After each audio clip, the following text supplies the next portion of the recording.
Shalom, queridos hermanos, en esta ocasión quiero nuevamente volver a tocar un tema. No me gustaría tocarlo, pero es necesario toda vez que yo siento que ahí hay un serio problema que incapacita a las personas para poder entender no solamente los dichos de la Biblia, pero principalmente ellos. Si uno quiere tener una comprensión global de este texto sagrado, uno necesita manejar ciertos, entre comillas, antecedentes. Y de estos antecedentes, por lo menos uno puntual, quiero tocar ahora. Tiene que ver con la reencarnación. Entonces voy a estar referido a lo que es la reencarnación y la resurrección. En relación con la reencarnación, esto para mí no es un tema, entre comillas, espiritual. No es una cosa religiosa ni teológica. No es una materia que esté sujeta a creencias. Para mí la reencarnación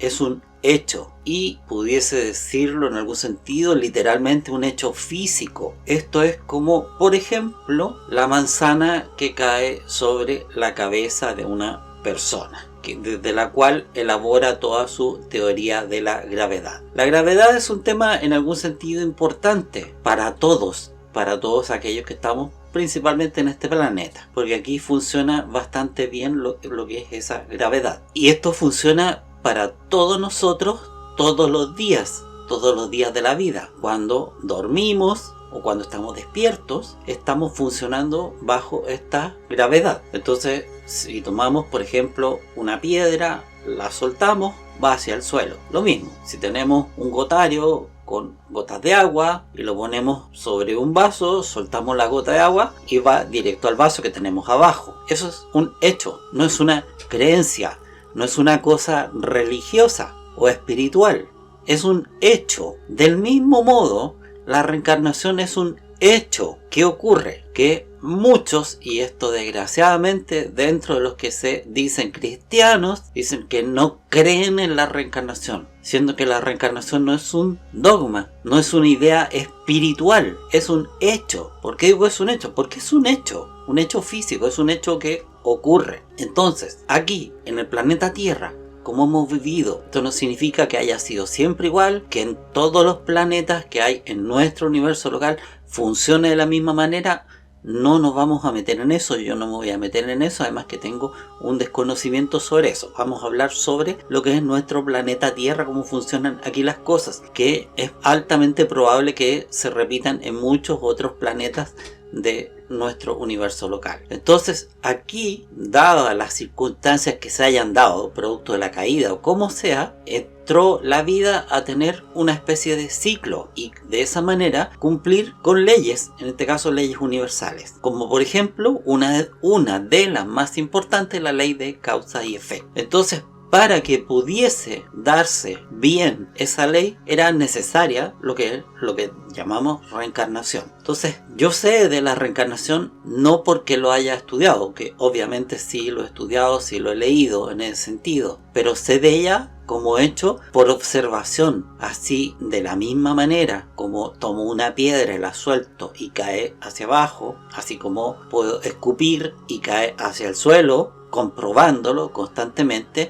todas las personas del mundo viven con la gravedad todo el día, las 24 horas, pero no están pensando en la gravedad. Sin embargo, cada cosa que hacemos, como por ejemplo tomarse un café, tomarse un vaso de agua, todo eso requiere tener un recipiente, porque si no el agua se cae al suelo y se desparrama, por ejemplo, porque nos podría manchar la ropa. Entonces ponemos una taza, un plato, ¿para qué? Para llegar a recoger o a retener si fuese a caerse algo del líquido, para que no nos vaya a ensuciar, ¿ok?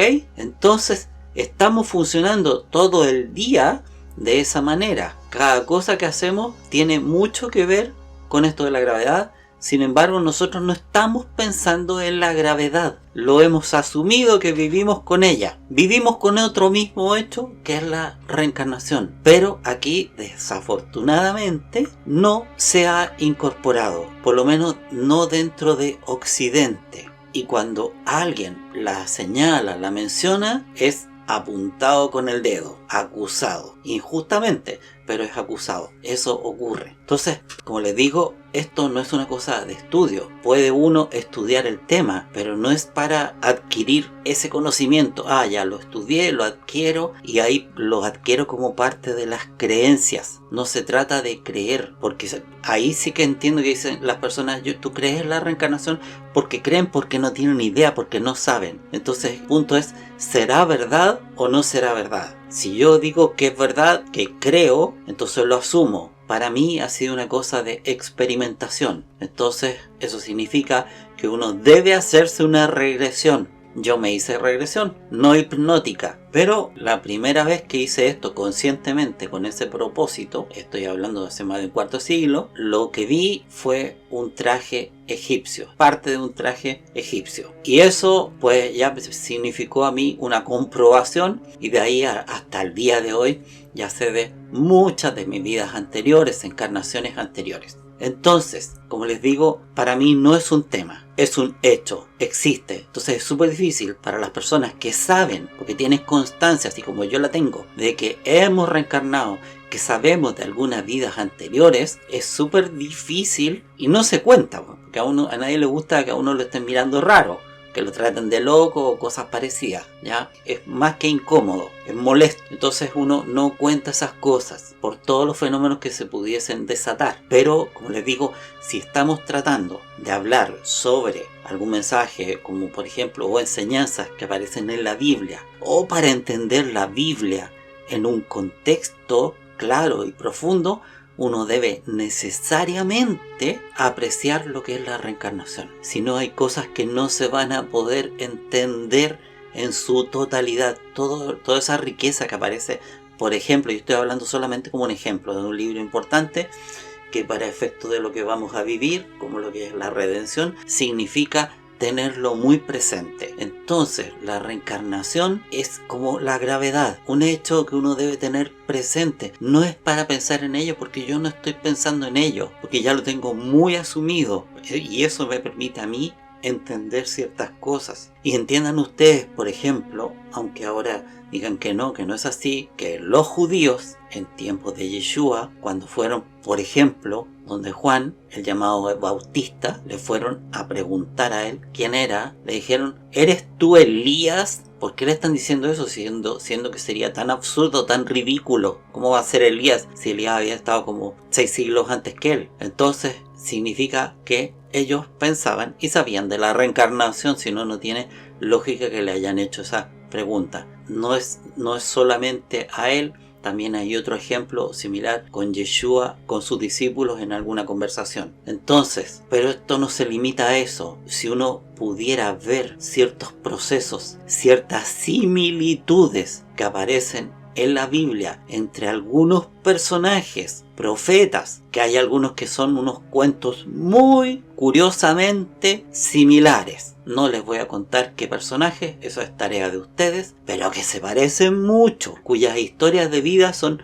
muy similares, que daría para pensar que uno pudiera ser reencarnación de un antecesor y en ese sentido entender parte de ese proceso, de todo el proceso, y eso permite a su vez entender el proceso mayor que nos conduce a que en algún momento partió con Abraham ese proceso y que culmina con nuestra redención ahora. Esa es la importancia de manejar lo que es la reencarnación. No quiero seguirme pronunciando sobre ella porque habría mucho más que decir en ese sentido, pero creo que lo importante con el proceso de lo que estamos conectando y viviendo ahora es esto que les estoy señalando, para que lo acepten. No es que entren a creer en ello, porque no hay que creer, porque esto no tiene que ver con creencias, no es algo espiritual, sino que acepten el hecho, y si lo quieren comprobar tienen que investigar en cada uno de ustedes. ¿Qué tiene que ver esto con la resurrección? No tiene que ver nada. Resurrección no está opuesta a reencarnación, ni es complementaria. Son cosas diferentes. Resurrección es volver a la vida. Para los seres de luz íntegra, para la evolución superior, para la gran hermandad santa, nosotros estamos muertos. Para todos aquellos seres de luz que están en los cielos, nosotros estamos muertos. Esto es así. Y por eso se dicen muchas cosas en ese sentido que no tiene ninguna lógica dentro del Nuevo Testamento en especial, señalando muertos a gente que está viva. Entonces hay que entender que cuando venga lo que es el arrebatamiento, esta redención en la cual seamos tomados, seamos levantados, se va a producir la resurrección. En este caso la primera resurrección, que es volver a la vida, porque no podemos pasar de la misma forma a esa otra dimensión y a esa nueva forma de vida que vamos a comenzar a vivir a contar de que haya ocurrido el arrebatamiento. Necesitamos un nuevo cuerpo, por eso dice Pablo, Saúl, dentro de la carta a los Corintios, de que no todos moriremos, pero todos seremos cambiados. ¿Por qué no todos moriremos? Porque muchos de los que van a participar ahí ya están, entre comillas, muertos. Entonces, esos van a ser transformados. Y nosotros estaríamos, entre comillas, en cuerpos vivos, vamos a ser transformados también. Que representa una muerte, que es absolutamente necesario, no porque esté escrito, sino que nos tiene que llevar a una transformación, aunque sea instantánea para nosotros. Para nosotros eso va a ser un segundo, pero fuera del tiempo podían pasar 500 años, para que me entiendan, que nosotros lo vamos a vivir en una fracción de segundo. Eso viene a ser lo que es la resurrección, y con esto me despido. Bendiciones para todos y cada uno de ustedes en el nombre de Yeshua HaMashiach.